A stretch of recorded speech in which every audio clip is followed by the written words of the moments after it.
Di pentas politik Israel sekarang, esok menandakan genap 3 bulan sebelum hari pengundian. Kini beberapa parti sedang mengadakan pemilihan parti mereka. Tetapi yang lain hanya cuba untuk mendapatkan kelulusan senarai calon mereka melalui jawatan kuasa pusat parti masing-masing, termasuk Parti Zionisme Agama Sayap Kanan Ekstrim. 10 calon bersaing untuk mendapatkan tempat dalam senarai parti itu, termasuk Menteri Penempatan Oriol Struk dan Ahli Parlimen Simcha Rotman serta Ohad Tau, dan Ketua Pegawai Eksekutif Majlis Yeshar Omer Rakhamim, ketua sebuah organisasi induk yang mewakili penempatan tebing barat, sangat relevan pada masa ini seperti yang kita bincangkan sebelum ini dalam rancangan. Menteri Kewangan Bezalel Smotrich berkata beliau telah dipilih semula oleh jawatankuasa pusat tahun lalu. Di bawah peraturan parti, beliau juga berhak memperuntukkan 2 tempat dalam kelompok 10 teratas dan dijangka akan menggunakan salah satu daripadanya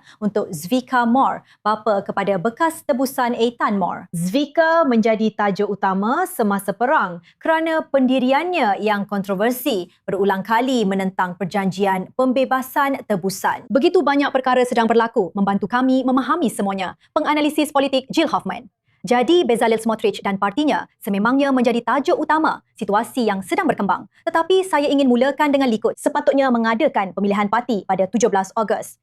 Tidak semua orang mahu perkara itu berlaku. Apakah perkembangan terkini yang anda ketahui? Ceritakan kepada kami tentang kepentingan pemilihan parti mereka. Bennett, hari ini adalah hari bersejarah dalam politik Israel kerana Netanyahu telah kalah. Kita boleh kira dengan satu tangan sahaja berapa kali beliau kalah dalam politik Israel sepanjang kerjayanya lebih 30 tahun. Dan hari ini terdapat satu keputusan oleh Mahkamah Dalaman dalam Parti Likud yang mengatakan, tidak Netanyahu, anda tidak boleh memilih senarai itu sendiri walaupun ada peperangan. Jika ada peperangan, maka mereka perlu mengadakan undian di internet seperti yang dilakukan dalam Parti Demokrat atau dengan cara cepat yang lain atau menangguhkannya, menundakannya. Tetapi tidak, anda tidak boleh memilihnya sendiri, walau apapun. Sebab itulah kita sekarang tahu mulai hari ini akan ada pemilihan pendahuluan yang sebenar dan sesiapa yang mengharapkan ia dibatalkan, kemungkinan besar ia tidak akan berlaku. Walaupun begitu, akan ada keputusan esok yang akan memuktamadkan perkara itu dalam jawatankuasa pusat Likud di mana akan ada banyak pandangan berbeza. Datuk Bandar dalam Likud masih mahu ada semacam jawatankuasa yang akan melibatkan mereka, sudah tentu,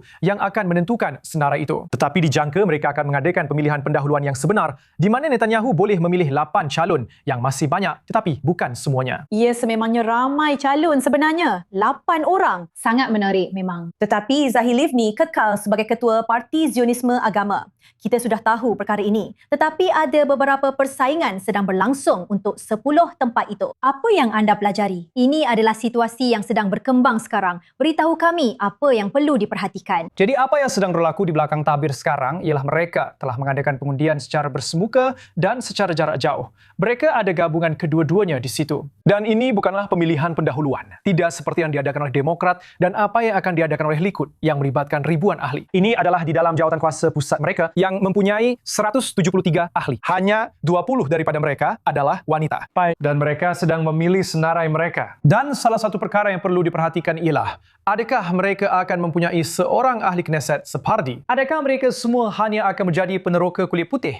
Pada dasarnya, begitulah keadaannya sekarang. Kebanyakannya peneroka lelaki kulit putih. Kerana mereka mempunyai orang nombor 2, Ofir Sofer, yang merupakan seorang Sephardi dan dia memutuskan untuk berhenti sebahagiannya kerana pendirian parti itu yang membenarkan golongan ultra-ortodoks mengelak daripada perkhidmatan tentera yang mana dia tidak selesa dengannya. Jadi, Ketua Majlis Peneroka yang bertanding itu kebetulan seorang Sephardi. Dan perkara ini penting bagi Smotrich supaya dia berada di kedudukan tinggi dalam senarai. Smotrich sedang memberitahu para calon apa yang berlaku. Dalam beberapa minit lagi kita akan tahu, tetapi buat masa ini kita belum tahu.